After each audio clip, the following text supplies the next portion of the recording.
Good afternoon, everyone. Anthony Thorpe again. It's 2:51 p.m., January 31st, 2023. Another insert and commentary on current affairs as it relates to issues pertaining to attempted robbery and defrauding of me and my partners. And I'll be referencing just a short commentary on what's happening with Mr. Bolt, who I am hoping, what happened to him does enlighten Jamaicans generally to know what's going on and to understand that it's happening to a whole bunch of other Jamaicans and people generally. And if it's affecting investments in the country and investment dollars, it's affecting you, whether directly or indirectly, but it's affecting you. So I want to thank you for taking the time to look at what we're doing here, and hopefully you'll understand our plight and what we're trying to do. So I want to thank you for tuning in again, and again, share the information, because this is not meant for just me and you, but it's meant for as many people as we can get the information to, because it could save you as well as them the heartache and pain of going through what we've been going through for the last decade plus, almost 15 years of illegal activity against us with persons trying to defraud us. Mr. Bolt's apparently defrauding started in 2012, based on reports I've heard today, this morning, and I heard Mr. Tracy, I think it's Oral Tracy, I don't want to mispronounce his name, but I think Mr. Tracy the Maverick, and he was addressing some of the facts that are unfolding regarding Mr. Bolt's money and the amount he invested and all of that. And he's not suggested, but he said in the documents that he was able to review or in communications with individuals from SSL, he was able to ascertain that Mr. Bolt had invested or deposited $6 million. Now, there seem to be some discrepancies about the amount, but in my estimation, and I don't think Mr. Tracy was trying to imply that there was any difference between being defrauded of 6 and 12 million.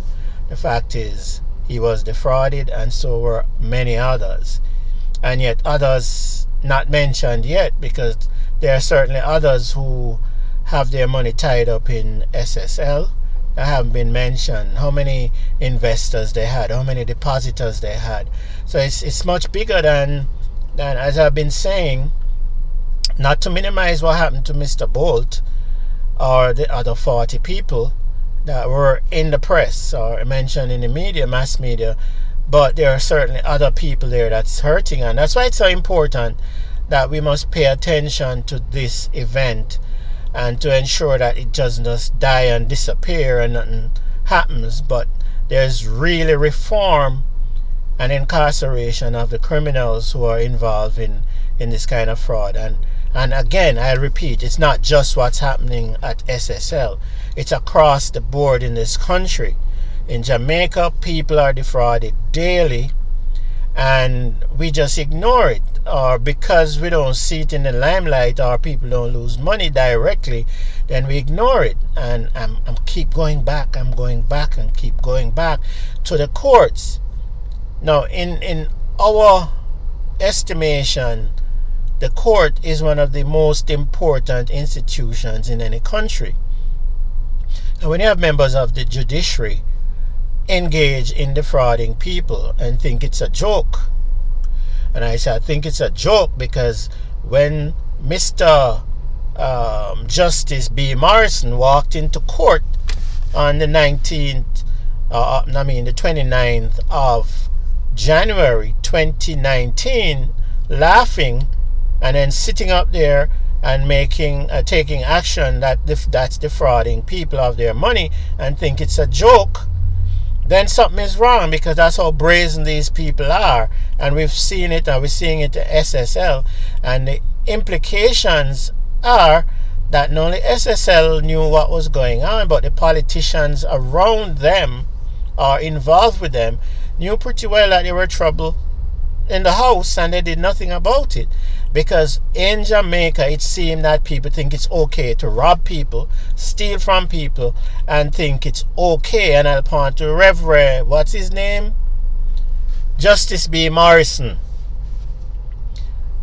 Justice B. Morrison came into court laughing and joking, and when we questioned him about us not making any kind of statement that we weren't entitled to our damages, he said he didn't want to hear anything from us and figured it wasn't going on, and think we must just accept it because it's coming out of his mouth. Guess what? You're a human being, you're a person, you're a man, and guess what? You work for the people of this country, and you're there to commit yourself to delivering justice and not illegalities. And so I am here to remind you that no care what happened, I am going to push this matter until one of you or all of you end up in prison, because that's where you belong. You're there cheating people out of what's theirs and think it's funny. John Graham, I don't know what relation you and John Graham could have been in, or is it Alexis Robinson? No, it started with John Graham and you making orders that appointed Capital One an administrator for an estate that you know couldn't have existed because it was closed in probate. So you're there making orders so people can come into court and rob people of their money. Sorry, and you think it's funny because it's coming from guess what? A judge can't break the law and think they're going to get away with it. Not on my shift. And it's not only me, so sit there waiting, thinking I'm going to die and it's going to end there. No, I have over 100 investors that you tried to rob. And the same thing to John Graham. Don't think you're going to walk this planet and not go to prison for what you did. Whether they grab you in Jamaica or in the US, somebody's going to take you down because the evidence is in place.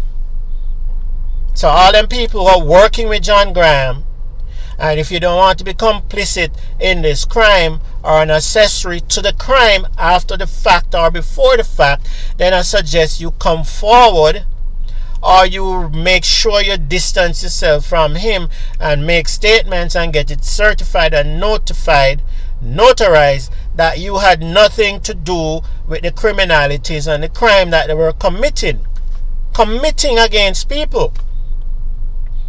You're destroying people's lives. You took 20 years of my life and my partner's lives. We started our business in 2004. And it's now 2023. And because of the actions of John Graham, Alexis Robinson, Justice B. Morrison, and I won't forget Kirk Anderson, who, when the people are legally the owners of this asset and their money, you're going to say you're not going to appoint them. When the court's rules and the law say it's their property, you cannot stop them from controlling their property. But you made a decision. Why? Why would a judge make a decision not to give the people who own their own property recognition when they followed all the rules, filed all the papers with the registrar of the court, send in not a letter, which is a requirement of the rules, they sent in affidavits signed and certified that they are the owners of this property, and you're going to see you're not going to appoint them. And not only that, it can't be a coincidence that when in November 25th, 2018, I showed up with an attorney representing them to be appointed, and you're going to say you only got the files the Friday before. Now, how much time you need to look at documents and appoint people and recognize them under the court's rules? And in fact, they were recognized under the court's rules from they sent in those letters and the affidavits. All you had to do was put it, and you decide you weren't going to do it because you got the documents the Friday before. This is Monday or Tuesday. What does that have to do with anything? And you think it's alright to walk around thinking you're going to rob people of what they own or their property because you have a title called the judge, Guess what? A judge is not above the law, and a judge is not above being challenged in the courts. And as I said, whether all of you or one of you, but some of you, if not all, are going to go to prison. Prison for trying to rob people of what's theirs. And I'm going to say to Mrs. Wellington, who is the registrar, that knows pretty well everything that's happening here, because Mrs. Wellington, you were the one that drafted a letter and gave to us to prove to U.S. courts that we had no claim filed in the Jamaica courts against Capital One, which John Graham and his daughter and all of them supplied information to a U.S. court stating that, supporting the argument that we had claims filed against Capital One in the Jamaica courts and that there were adverse ruling against us, so they could commit now additional fraud to try to scam us. So Mrs. Wellington, I'm asking you kindly to step up. I have a lot of respect for you. I'm asking you to step up and do the right thing, because just like how those people at SSL going to go to prison, and all those ministers of government who were involved in being negligent are going to be fired or kicked out, I'm pretty sure you don't want to lose what you really and truly work for. And if, God forbid, you're part and parcel of the whole problem we're having, because I cannot understand, for the Christ's sake, I can't understand it. Why is it that the registrar is not setting our matters to be heard when all the evidence and facts are in front of the registrar, including letters from us and submissions and filings from us that this woman, Alexis Robinson, does not represent us. In fact, we filed documents in court removing her, and we filed documents closing down or withdrawing the claim she filed on our behalf. So why are we having this conversation? Why is Anthony Tharp, who has been extremely patient amidst pressure from my partners that we need to take additional action against these individuals, and only my partners, the John Public, who have approached us and say we need to take additional action because these people don't care and we're not going to get justice in the courts. I beg to differ, because the justice in the court we have already had. We had the judgment and ruling in our favor. There's no turning back. And what we want to have done is simply set the matter so we could get our final orders on our judgment for damages, which we have proved. And no judge can walk in there and say it's $10. Because the undertaking, the binding agreement, the document that dictates what happens in terms of the damages stipulated clearly what actions were to be taken. Justice Beswick, Mrs. Justice Beswick, also reiterated what the agreement that the Capital One handed to the Supreme Court stated, this undertaking. And Justice G. Brown, again, after John Graham attempted again to relitigate the same issues, Justice G. Brown stated clearly that an undertaking for damages was given to the Supreme Court and it must be honored. So there's no turning back. We've done what the court ordered us to do on every occasion, even when it didn't make sense that we had to be in court going over the same thing that we were already successful in previous rulings. Yet we did it.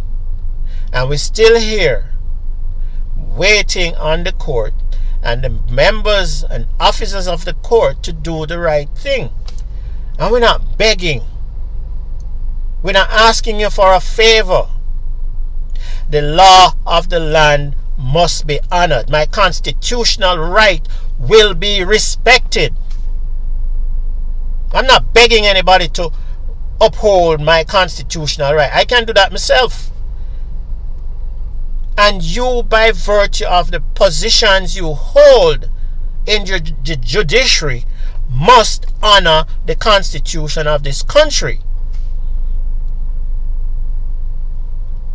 I'm sorry, Mr. Bolt. I'm sorry that you had to go through this. But as I said, there's a silver lining, because Jamaicans need to wake up and realize that this thievery and this constant robbing of ordinary people by government institutions and institutions that are licensed by government, like these financial institutions, must stop. And we start all these agencies and appoint all these same people. And if you look at the whole circle, it's always the same people that's being appointed. You can tell me that, I think it's Mr. Boyle or one of them, they appoint now as FSC guy. How many times are you going to appoint the same people over and over and over and over? You want to tell me that there isn't fresh, intelligent blood in this country that can serve on these boards? Every time government is working, it's the same people. Something must be wrong with that. Why you keep using the same people over and over and over again? I'm not saying anything is wrong with these people, but the fact is, Jamaica has 4 million, or pretty much 4 million people. And you want to tell me, out of all the educated, honest people that go to church in this country and hold themselves high, you can't find anybody else or a team of individuals to bear the burden of how this country is run? The same people over and over again. But I think it's part of our culture. We have politicians that are bad. They haven't achieved anything, and we keep putting them back. Why? Because the rest of us are irresponsible, and Jamaicans have to step up, because it's our own responsibility or irresponsibility that's causing this to happen. Because we don't hold people accountable, and as soon as one door shuts, we open the other door for them to come through. Now there must be penalties and consequences for hurting people and messing with people's lives. And I keep repeating, Jamaica, from 2004 until 2023 we started our business. And because of the actions of the judiciary, who seem to be sacrificing their own standards and the integrity of the courts, we're still stuck in 2023, end of January. Our partners, our business, the Jamaican economy, everybody is suffering because of a few crooks and dishonest people who we have sitting in our courts. I'm not going to stop singing it until somebody steps up and does the right thing. Now, files disappear. Come on. The Observer printed some defamatory statements about us. The FSC made defamatory statements against us. And you know what? We put our business on hold and said, let's clear it up before we go forward, because we didn't want this stigma linking us to any kind of irregularity or illegality. And from 2007, we filed a claim against the FSC. Brian Winter and George Roper, them two lousy, good-for-nothing sons of a bitches, went on air, on radio, on TV, and spilled a whole bunch of lies about my company and what we were doing. And when they couldn't prove it after we sued the bastards, the files disappeared, wouldn't show up, and we can't get the matter set to be heard in the court, the Supreme Court, after decades. In fact, a couple weeks before Christmas, or if not before, weeks or months before, on a regular basis, we kept saying to the court and writing to the court, the registrar, what's happening to this matter? These are time-sensitive matters. These are people's lives. And these no good, low-life sons of a bitches had their jobs, got transferred to Bank of Jamaica, giving all kind of nonsense. I heard him on some lecture, rude, talking about alternative. And I was so embarrassed. I was so embarrassed at Brian Winter. But that's the kind of people we have running government's business. And I am still waiting again for the registrar to set those matters to be heard. The Observer, their files disappeared for decades. And when we finally filed papers to say to the court, listen, there is a rule that says we can waive procedure. Let's waive procedure so we could go forward. And that was done. The court allowed us to go forward. And after that, this was like 2020.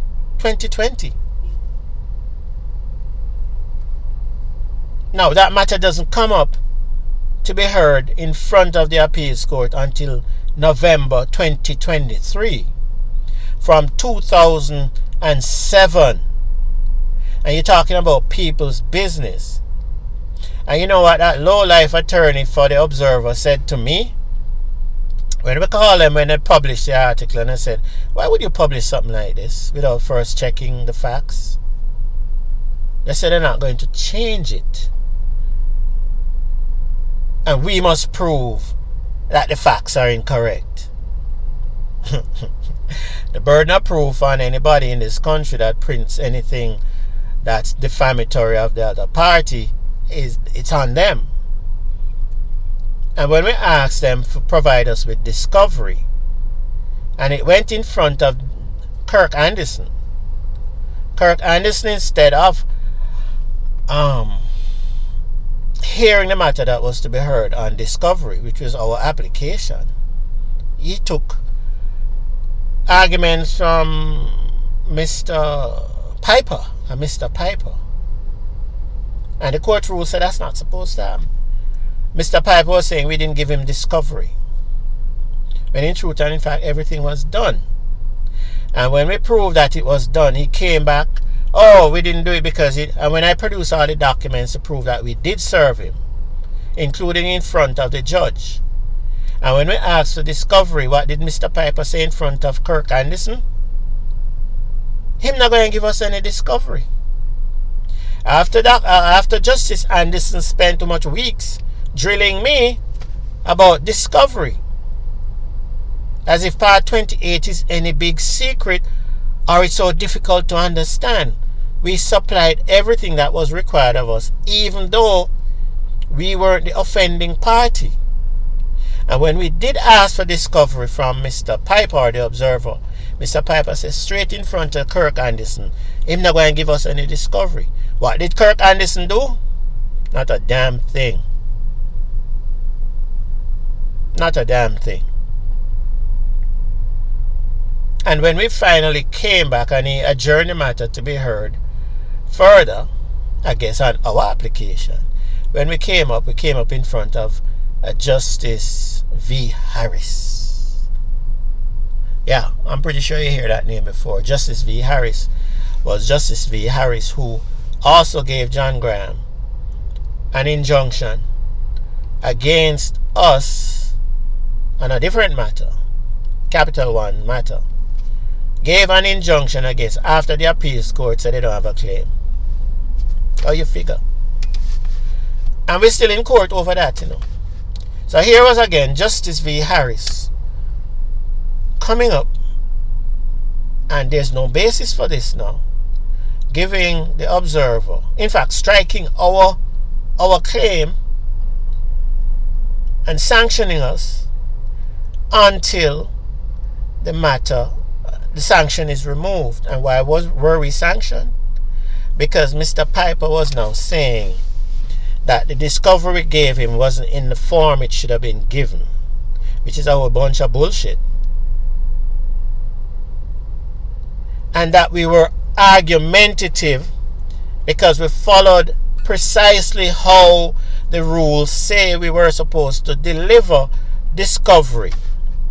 So to avoid any controversy or any kind of argument that we didn't do the right thing, I went to the rule book and we followed and repeated the matters that were supposed to be supplied in the format that the discovery, the rules said they were to follow.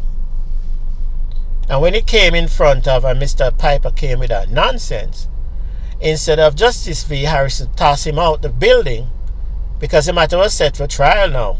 Imagine that. And you know why the matter was set for trial? Because the matter had come up in front of Mrs. Justice Straw, who had reviewed the entire matter and determined that the 37 or 36 or 39 averments of defamatory statements published by the Observer were in fact defamatory. So here it is, we have a judge ruling that the statements are defamatory, and it comes in front of another judge about him saying he didn't get discovery when he got the discovery. And when we prove he got the discovery, what did Mr. Piper say?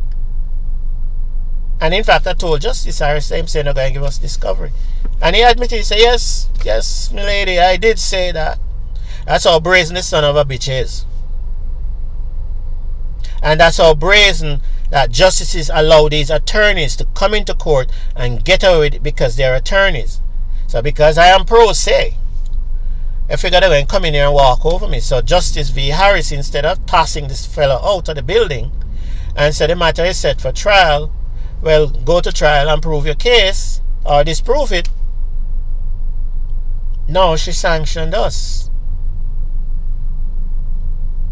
And of course, when we have filed the appeal, the files disappeared.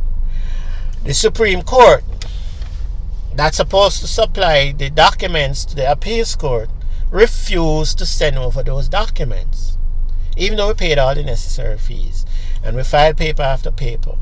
And the appeals court said they couldn't move forward without that. This is what that's what goes on at the Supreme Court. So why is this happening to us? Again, we followed the rules. We did the right thing. We broke no laws. This company defamed us. And in order for us to move forward on our business, we need the stain removed. And guess what? The judge ruled, Justice Straw ruled, that she don't see how they could get out of it. And the averments they published were in fact defamatory. And when it came in front of the justice as well, and Mr. Piper had to respond, Mr. Piper admitted to the court that, they agreed that 16 of the publication or public statements were defamatory. I don't know if you see where I'm going. Here it is. Charles Piper, I think, attorney for the Observer, caught himself saying he's doing his job by doing all this dilatory tactics, when in truth and in fact that itself is a violation of the court's rules, because every attorney is supposed to assist the court in concluding matters as quickly and expeditiously as possible. So when attorneys go into court and figure they're pulling all this stunt and it's good lawyering or it's good representation, it's not. You're breaking the rules of the court and you should be sanctioned.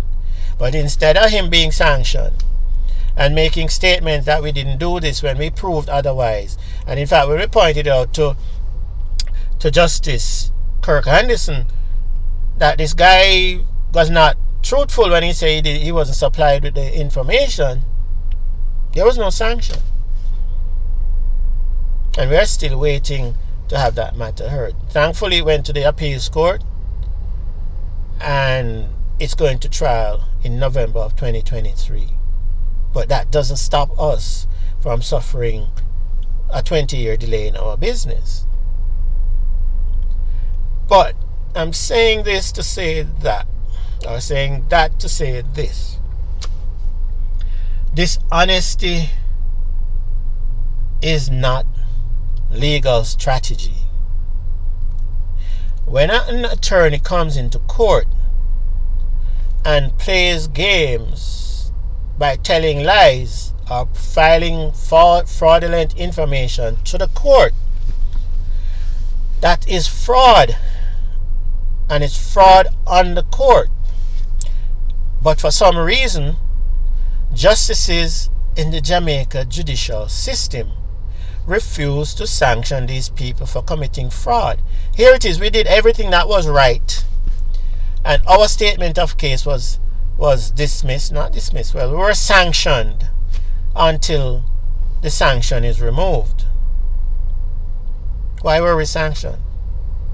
When the people who broke the law and committed defamation, when the court ruled that the defamatory statements were already defamatory, and in fact Justice Straw set the mood for it to go to trial, and it was in fact set to go to trial, not by Justice Straw, but it was set to go to trial.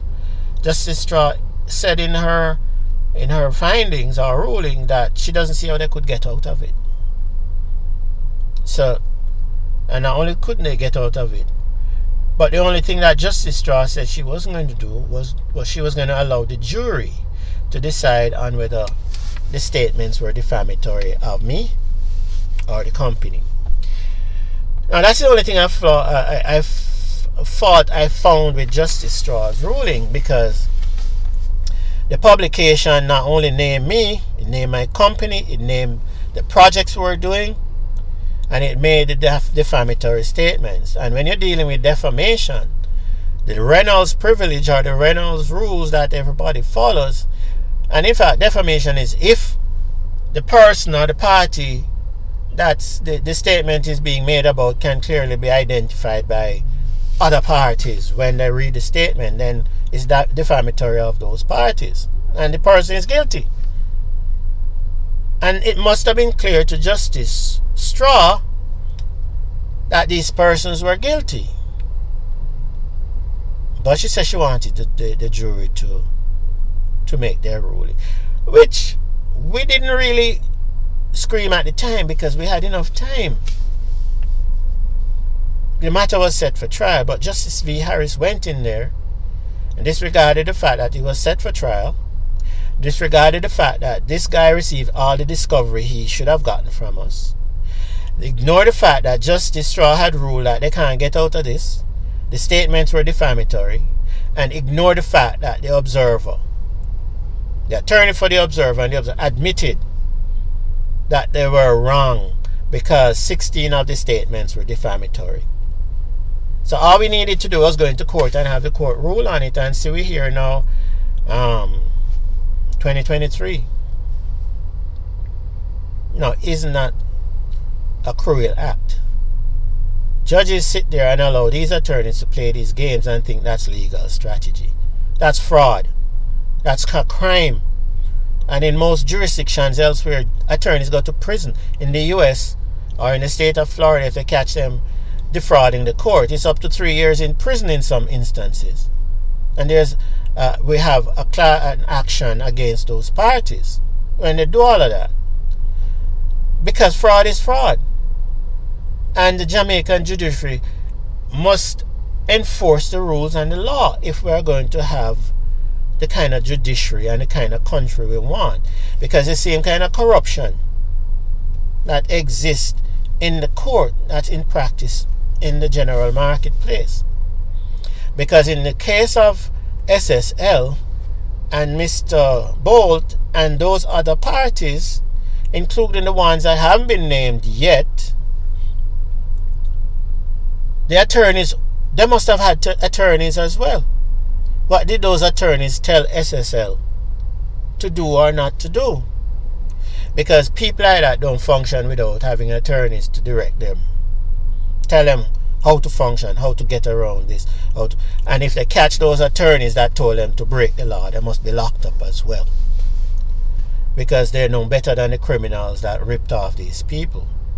And the people in the judiciary who are allowing these attorneys to come into court and commit crimes against other persons' lives and they allow them because they're attorneys, then they should be dismissed because they're part and parcel of the whole problem.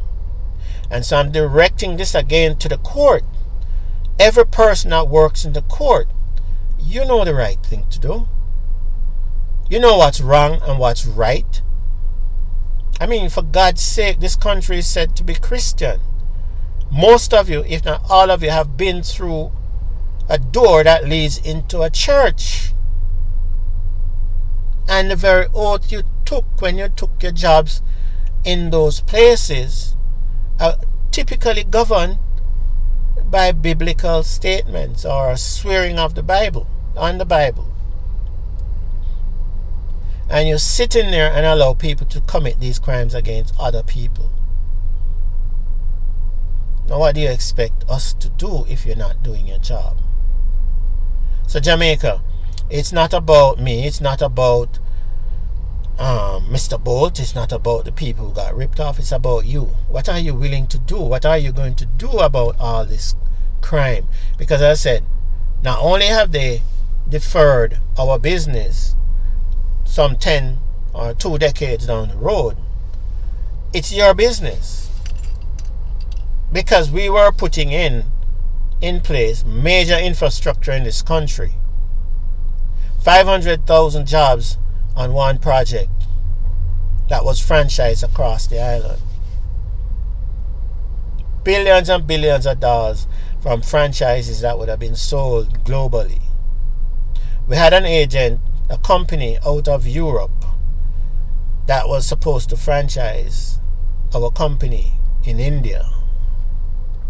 And based on those preliminary studies, we would be able to have more franchises in India than McDonald's had. Because the priority products that we had and the proprietary products that we did develop are still not out there. So we've been waiting all these years for these products to come online. And guess what? Who's holding it up? Those people, those dishonest people who don't understand that the dishonesty that they're committing is fraud. It's a crime. And if you commit a crime, you're a criminal.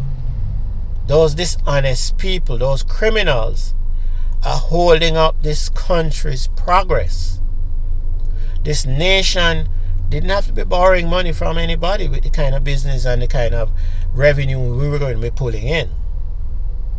Because most of the partners we have or had who are suffering, some have left us because of the weight, would have been bringing in major revenue and money into this country that would be circulating in this country.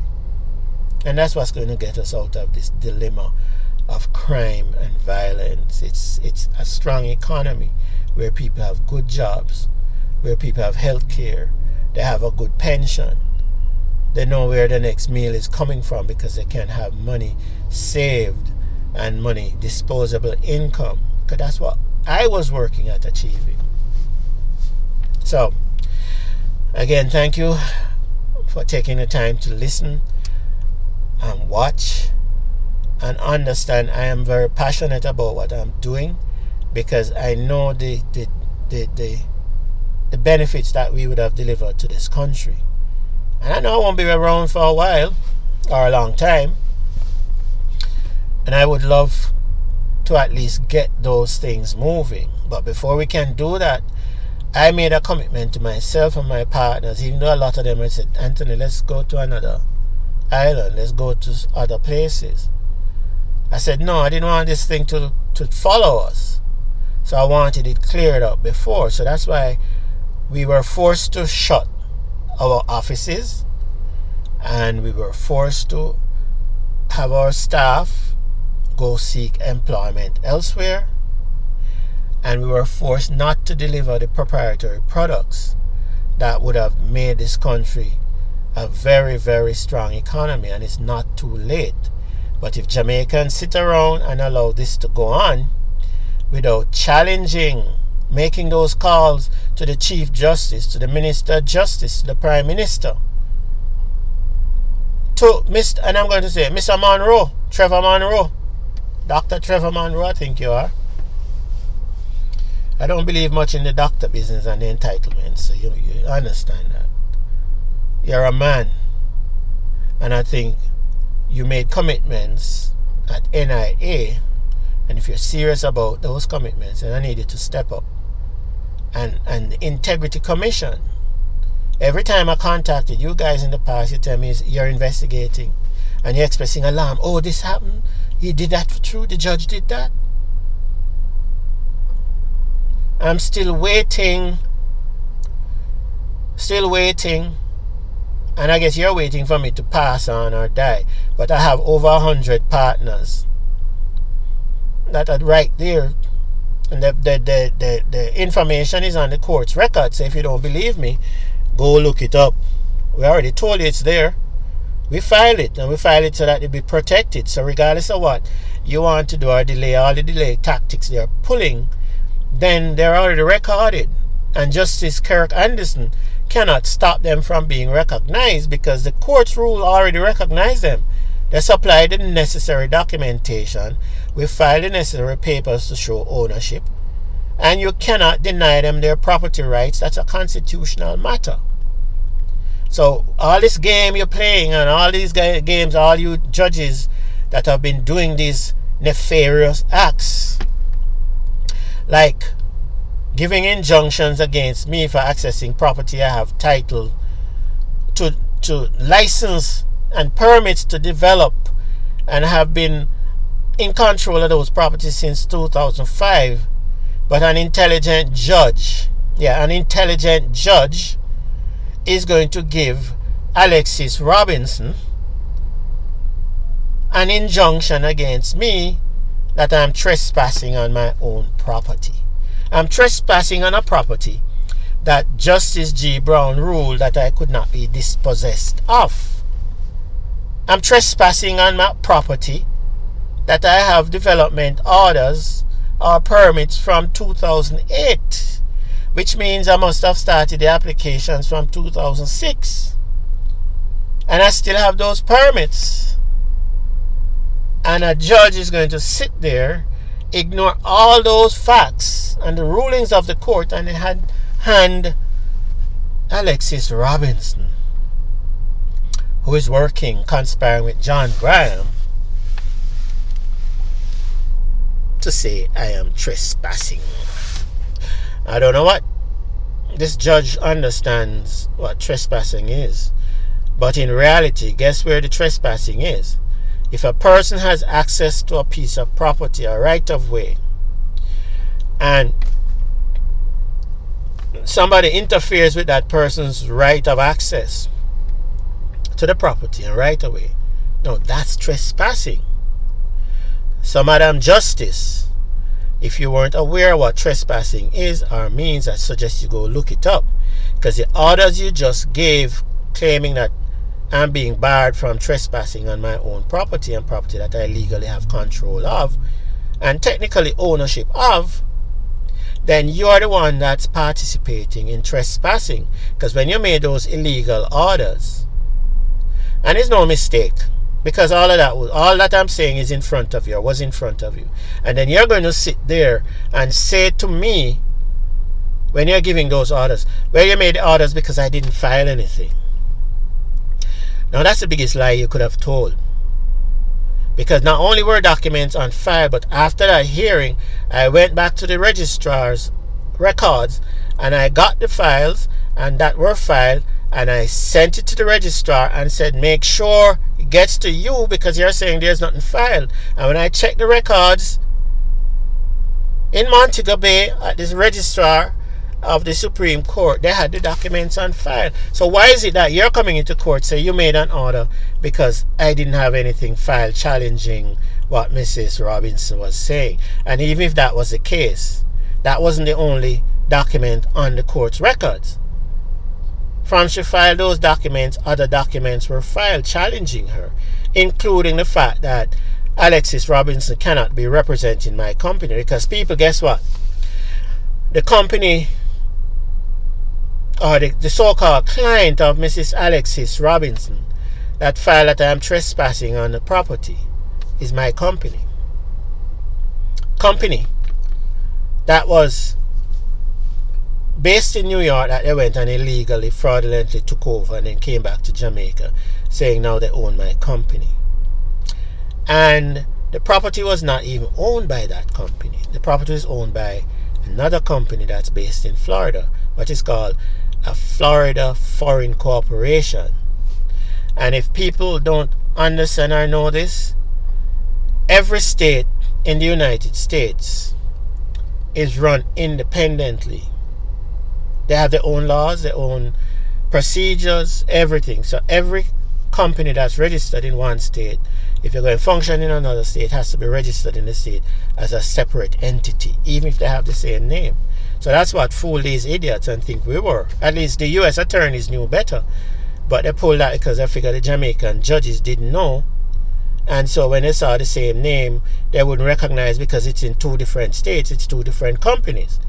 And I pointed to this judge that if she looks at the title to the property, she'll see that the Business Ventures and Solutions Inc.